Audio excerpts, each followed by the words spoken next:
We are ready.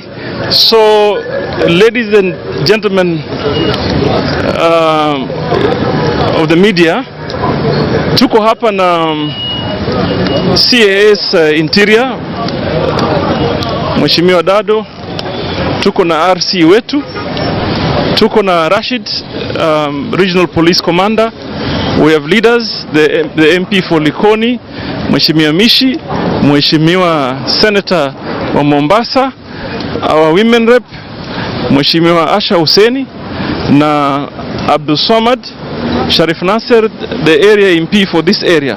Sababu najua Likoni iko mara mbili, kuna hapa ya Vita, and then on the other side kwa Mishi tuko na majority leader wa County Assembly and other leaders, MCA, civil society, Red Cross na wengineo. So tuko hapa kwa sababu ya kivukio cha Ferry. Kivukio cha Ferry kimekuwa challenge kubwa sisi kwetu wote. We all witnessed what happened yesterday, na tukasema kwamba we understand that majority of the people that come to cross here sio luxury, sio kwamba ni watu wanatoka matembezi. We understand we are in a dire situation. Situation is very tough on all of us. We are at a time where we call extraordinary times, and requires all of us to put our minds together to be able to achieve the results that we all want to achieve. We understand the guidelines given by the national government, by the President himself under Executive Order number 2 of the 28th of February 2020. We all are advocating to everybody to adhere to the guidelines that have been given. As we all do that, we also appreciate the challenges our people are facing. That is why some of us believe strongly at some point, when we are ready, we should call for a total shutdown in more vulnerable areas. But obviously that requires deeper consultation, deeper planning, over which is on the table and we are discussing. What brings us here today is, first of all, to say what happened yesterday was unnecessary and try to bring back order. So we are asking both the Mwananchi and the security agencies and ourselves to remember that we are under a health curfew, and therefore to be able to succeed in this important purpose is to observe those guidelines. So we have consulted this morning and we have agreed that from effective immediately, ferry services shall operate in this manner. Number one, the focus will be pedestrians, mwananchi wa kutembea na mguu for the time being. So magari will be restricted. Tunasema magari yataanza kuvukishwa kuanzia saa 5 asubuhi mpaka saa 8 mchana pekee, so that asubuhi mpaka saa 5 inavusha tu wananchi, na in demarcated areas or areas where we are marked for them to be able to stand for the time being. Magari yatavuka kuanzia saa 8 mpaka saa 9, and then we close vehicles movement on the ferry. Tubaki tu kuvukisha wananchi. Pili, I want to urge the employers in our region, they must understand also, in fact we shouldn't urge, we should tell them as government, they need to adhere to this. Kwamba sahihi tuko katika msururu wa mtihani mgumu. So wakubaliane na sisi kwamba even if your employee has to work over lunch, so be it. Lakini by 3 o'clock watu watoke makazini, waanze kwenda majumbani, ili to be able to meet the regulations that have been put in place for us to achieve this curfew. You all must remember, hili janga sio unique kwetu. Janga hili limeanza dunia mzima, na sisi tunaangalia matendo ya dunia nyingine ama cities zingine katika dunia, ni gani yanafanyika vizuri, ndio sisi tufanye, ili tuweze kuepuka to be in a situation where the doctors or the clinicians are forced to make a choice on who lives and who dies. So for the pedestrians, nataka niwaambie, please let us observe the guidelines tukati tumepewa. We are here to ensure that you are safe. We are here to ensure that you remain healthy, even though we also appreciate there are certain challenges that we have to deal with. Vile vile kwa polisi, we have discussed and even told them there is no point to use so much force. Lakini mwananchi naye afate. There is no point where a country is under a curfew on matters health that canisters, tear gas canisters have to be thrown.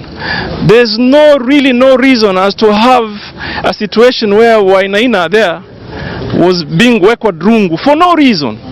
Because these guys on the other side will help us to highlight the real issues on the ground. And I am sure my brother Rashid has taken note. He has instructed his people to be orderly, to be humane, to be respectful, to be able for us, because unajua hii ugonjwa hata mkishikana hivi sasa kutoke vurugu, mwingine katika mfurukano achemue akushike, na kama alikuwa nayo angekupatia tu. So for us, we are here to achieve those two important things today. We shall observe how operations will go on Monday, and then collectively we'll be able to make a decision. Even though, like I said, even you as a mwananchi, you need to start preparing yourself in your mind that at some point we may ask you to stay at your house and don't leave. And then also we are saying as a government, we are consulting, because we know that there are people who work on a daily basis for the daily wage. What are we going to be able to do for them? We are consulting, and I can tell you we are making progress. So for the rest of us, let us be careful. Please observe the guidelines. Osha mkono wako, kaa mbali 1 meter distance. You're not doing it for me. You're not doing it for me. You're doing it for yourself. That you must understand. You're doing it for your family. You are doing it for the people you love, you know. So please, when we tell you observe these guidelines, it's for your own good. Even here we've engaged, tumesema sisi wenyewe to observe the distancing because it is necessary at this point in our times. So please tukubaliane hapo. Allow me to introduce first of all Mishi for a minute to say two things, and then also we are saying for fresh produce market we've consulted. We decongested Kongowea, we brought some outlet in Tononoka, we are now moving to Likoni. So tafadhali, even the wholesalers, we tell you, if you don't want to listen, we shall force you. You bring your produce to Likoni, we will waive for you the charges that will make it easy for you to go across. But then you sell the produce in Likoni so that we don't have people having to cross just to go to the market. So tukubaliane hapa, all the leaders were speaking in one voice. Civil society is here, Red Cross is here, Hussein Khalid and the team is here. We all are speaking in one voice that we want to be able to stand together to defeat this pandemic and be counted as a people. When the time called on us to be together, we did it. Tumekubaliana, eh? So very brief remarks from Mishi. Very brief. Oh wait, let me do this and then we'll give you the politicians to conclude. Maybe I introduce Mr. Hussein Dado, our CAS Interior. Thank you very much. First of all, I'm impressed with the cooperation of the leaders in Coast, both national and county government. This is the first war that you can win together. Secondly, I have three very simple messages. First, to the mamas who are back at home. When you sanitize, please wash your hands first before you open that stove. You can explode. Number three, quarantine didn't start with Kenya government. It started all over the world, but it was there during Jesus, where he said you must go and get the certificate for you to do. During Prophet Muhammad, when there is a plague called Tauni, The prophet told his wife, the best thing, kaa nyumbani. Sasa sisi pia tunawauliza wale wanakuja kutafuta maisha Mombasa Island, kuja tafuta maisha, mnatengezewa wakati wenu. Wale wanakuja wanasema Mombasa raha, saizi Mombasa karaha. Tusikuje tu kuzurura. Curfew iko na itakuwa enforced. Finally, our people, please, this is a worldwide thing. India, 1.3 billion people wamewekwa nyumbani for 21 days. Our president and the government, both county and the national, wamehurumia watu wetu kutafuta riziki. Wamesema from 5 to 6. You can never get it anywhere. The whole world is on lockdown. Kwa hivyo lazima hii tukubali kwamba curfew is there to stay, na usijaribu serikali. Ya jana it was an unfortunate incident, but believe you me, regrettable, but it's necessary evil, na kazi ya polisi ni mtego wa panya. Itaingia yule aliyehusika na yule asiyehusika. Wale wabaya watoke katikati ya wananchi wazuri. Bwana RC. Thank you very much. I think a lot has been said by Governor Joho of Mombasa, and of course the CAS. What I want to say is that, you know, we've been enforcing 3 things. 1, social distancing. 2, a ban on public gatherings. And then 3, limiting unnecessary travel. And we'll keep doing that. And as for the ferry, we'll agree with what Governor said. We will have that time, the off-peak hours for the pedestrians will be used by vehicles. And can employers understand this? Can vehicle owners also understand this? That once that peak is over, vehicles come in. Once the time for the vehicles is over, then we enforce for pedestrians only. So please, tusione hiyo scenario ya jana kwenye tunadharau yale ambayo yanasemwa. You know, hii ni kitu ambacho lazima kuwe enforced. Lazima kuwe na enforcement. Tunasema kwamba ni vita, tunapigana na adui asiyeonekana. So tukifikiria kwamba ni Mheshimiwa Mbishi ndio adui ama ni Rashid ndio adui, tutakuwa tunafanya makosa. Tuone kwamba ni ugonjwa ambao lazima tuuzuie, na tufanye kila kitu tuzuie ugonjwa huo. Nashukuru kwamba governor amesema atafungua soko kule ngambo. Very important. We will cut the number of people coming across the island in a very short while. Kwa hivyo leo tutafanya demo sisi na viongozi hapa kuonyesha vile watu wanastahili kusimama kwenye ferry. Na hiyo enforced throughout, kuanzia sasa mpaka kule decision tutafanywa. Kama wananchi wetu wataona kwamba hawawezi kutegemea yale tunawaambia, basi tutafunga kabisa lockdown hiyo, watu wakae ngambo ile, wengine wakae ngambo hii. So that tuwaokoe, si kwa sababu yetu, ni kwa sababu yao na maisha yao na watoto wao na jamaa zao. Hata Mheshimiwa Joho hapa, yeye na jamii yake, hata mimi. Kwa hivyo tujiangalie sana. Ugonjwa huu ni mgumu, na sisi kama utawala na polisi na wengine ambao tunafanya kazi hapa, tafadhali mtuone kama watumishi ambao tumekuja kutekeleza jambo, na tutawafanyia vyema na mtafurahia. Na mwisho tukimaliza ugonjwa huu, mtaulizana ilikuwaje, mbona tulikuwa tunaelewa, mbona tulikuwa tunasukumana.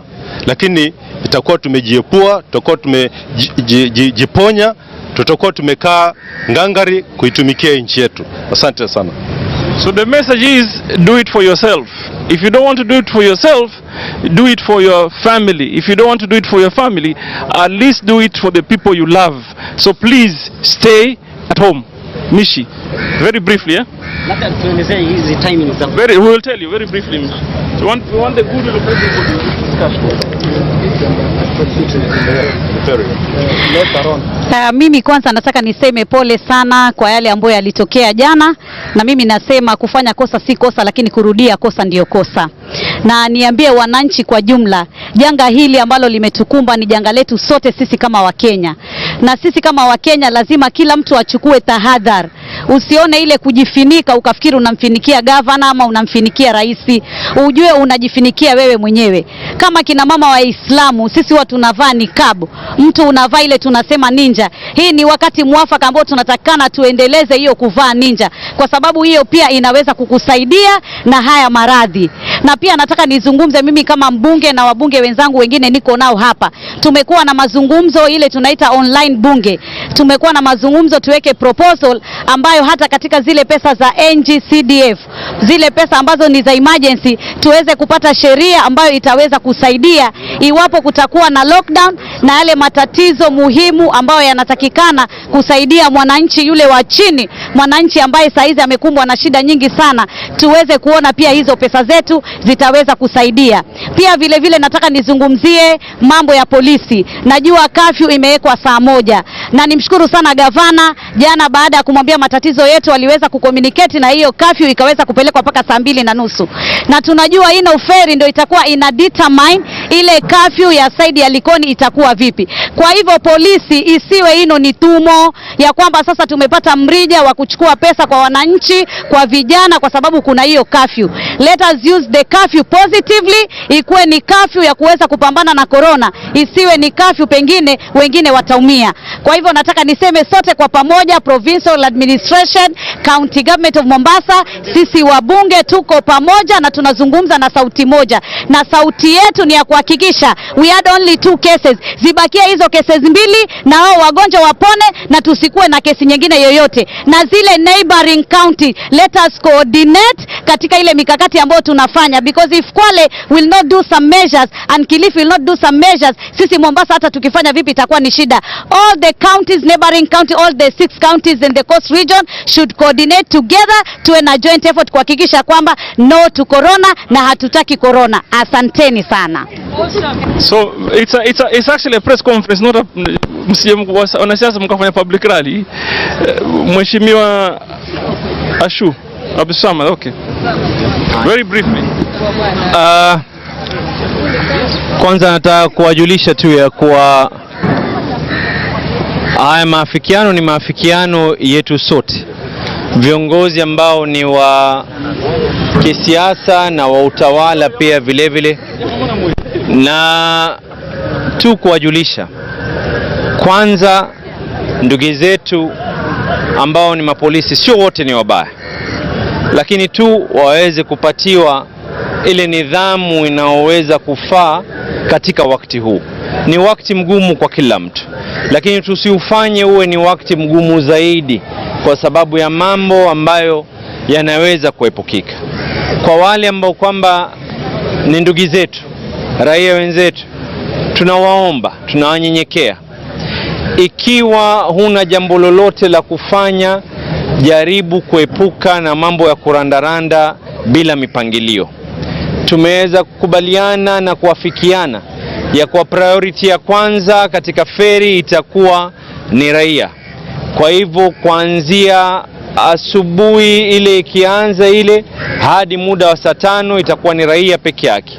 Magari yatapatiwa priority kuanzia saa 5 hadi kuelekea saa 8, na kuanzia saa 8 hadi usiku itakuwa mpaka saa 11:30 itakuwa saa 12. Yes, mpaka saa 12 jioni itakuwa ni raia tena vile vile. Na kama alivyozungumza wenzangu hapa ya kwa kama wabunge, tunajaribu kuangalia njia. Sote tunajua ya kwa bunge liko katika likizo kwa sababu ya janga hili.